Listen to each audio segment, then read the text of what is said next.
नमस्कार, एक बार फिर से आप सभी का स्वागत है क्लास 6 साइंस चैप्टर 7 के एमसीक्यू में, जिसका नाम है पौधों को जानिए। तो आइए शुरुआत करते हैं इसके सबसे महत्वपूर्ण एमसीक्यू से। सबसे पहला एमसीक्यू कहता है पौधे कौन कौन से होते हैं। तो देखिए, साग भी जो है ये भी पौधा होता है, झाड़ी भी जो है पौधा होता है, और सी भी जो है वृक्ष भी, ये भी पेड़ पौधों में ही आता है। तो आप कह सकते हैं option D is the right answer. Option D जो है इसका सही उत्तर है। अगला प्रश्न हमारा कहता है वृक्ष किसे कहते हैं, मतलब ट्रीज किसे कहते हैं। तो देखिए, जिसकी लंबाई आपसे ज्यादा होती है, मतलब कि इंसानों की लंबाई से जिसकी लंबाई ज्यादा होती है उसे हम वृक्ष कहते हैं। तो option A is the right answer. Option A इसका सही उत्तर है। अगला प्रश्न हमारा कहता है झाड़ी पौधे कैसे होते हैं। झाड़िए पौधे, अभी मैंने आपको कुछ समय पहले ही नोट्स में बताया था कि झाड़िए पौधे क्या होता है। तो इसमें पूछ रहा है कि झाड़ी पौधे कैसे होते हैं। तो जिन पौधों की लंबाई आपके बराबर की होती है, मतलब इंसानों के बराबर की होती है, उसे हम झाड़िए पौधे कहते हैं। Option A is the right answer. अगला प्रश्न हमारा कहता है आम का पौधा क्या है। तो आम का पौधा शाख है, झाड़ी है, वृक्ष है। तो आम का पौधा क्या है, वृक्ष है। Option C is the right answer. अगला प्रश्न हमारा कहता है खरपतवार क्या कहलाते हैं। तो खरपतवार क्या होता है, अनचाहे उगे पौधे, मतलब जिनकी जरूरत खेतों में नहीं होती है, और ऐसे पौधे यदि खेतों में उग जाते हैं तो उन्हें क्या कहते हैं, अनचाहे उगे पौधे, अर्थात खरपतवार के नाम से भी जाना जाता है। तो कह सकते हैं ऑप्शन ए जो है इसका सही उत्तर है। अगला प्रश्न हमारा कहता है वृक्ष की विशेषताएं बताइए। वृक्ष की क्या क्या विशेषताएं होती है। तो वृक्ष बहुत ऊंचे होते हैं, गहरे भूरे रंग के होते हैं, और शाखाएं अधिक ऊंचाई पर होती है। मतलब option D is the right answer. Option D इसका सही उत्तर है। अगला प्रश्न हमारा कहता है शाक पौधा कैसा होता है।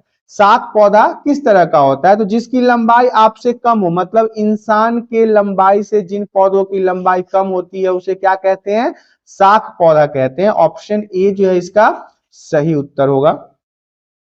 अगला प्रश्न कहता है पौधा किसे कहते हैं। तो पौधा होता है वो वृक्ष का छोटा रूप होता है। वृक्ष का छोटे रूप को हम क्या कहते हैं, पौधे के नाम से जानते हैं। तो ऑप्शन ए जो है इसका सही उत्तर है। अगला प्रश्न हमारा कहता है पत्ते का चौड़ा भाग क्या कहलाता है। जो पत्ते होते हैं, जो पत्तियां पेड़ में लगती है, उसका जो चौड़ा भाग होता है उसे हम फलक के नाम से जानते हैं। Option A is the right answer. अगला प्रश्न हमारा कहता है पौधे कितने प्रकार के होते हैं। तो पौधे अनेक प्रकार के होते हैं। ऑप्शन डी यहाँ पे सही उत्तर है, क्योंकि इसके बहुत सारे प्रकार है पौधों को। कोई ये नहीं कह सकता 4 प्रकार, 5 प्रकार, 10 प्रकार, ऐसा नहीं है। पौधे के बहुत सारे प्रकार होते हैं। तो ऑप्शन डी जो है इसका सही उत्तर होगा। अगला प्रश्न हमारा कहता है निम्न में से सबसे कम लंबा पौधा कौन सा है। तो सबसे कम लंबा पौधा पुदीना होगा। Option B is the right answer.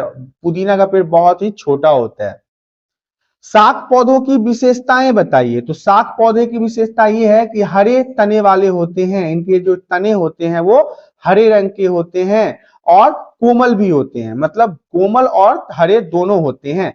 तो यहाँ पे ऑप्शन ए और बी जो है वो दोनों इसका सही उत्तर होगा। अगला प्रश्न हमारा कहता है प्रकाश संश्लेषण क्रिया क्या है। तो प्रकाश संश्लेषण में क्या होता है, पत्तियां प्रकाश और हरे रंग की उपस्थिति में अपना भोजन पकाते हैं। कार्बन डाइऑक्साइड का उपयोग होता है, ऑक्सीजन निष्कासित मतलब छोड़ देते हैं। अर्थात आप कह सकते हैं option D is the right answer. अगला प्रश्न हमारा कहता है शाकीय पौधा कौन सा नहीं है। तो गुलाब जो है वो शाकीय पौधा नहीं है। Option D is the right answer. शाक के पौधों में गुलाब को नहीं रखा जाता है। पौधे का कौन सा भाग पूरे पौधे को पानी का संचालन करता है। तो तना होता है किसी भी पौधे का, वो पूरे पेड़ के अंदर पानी का संचालन करने का काम करता है। इस प्रकार से आपने देखा क्लास 6 साइंस चैप्टर 7 एमसीक्यू, जिसका नाम था पौधों को जानिए। यहाँ पे आप सभी को समझ में आ गया होगा। यदि वीडियो पसंद आती है तो वीडियो को लाइक कर दें। चैनल पे पहली बार आए हैं तो चैनल को सब्सक्राइब कर लें, ताकि इसी प्रकार के एजुकेशनल वीडियो आपको हमेशा प्राप्त होती रहे।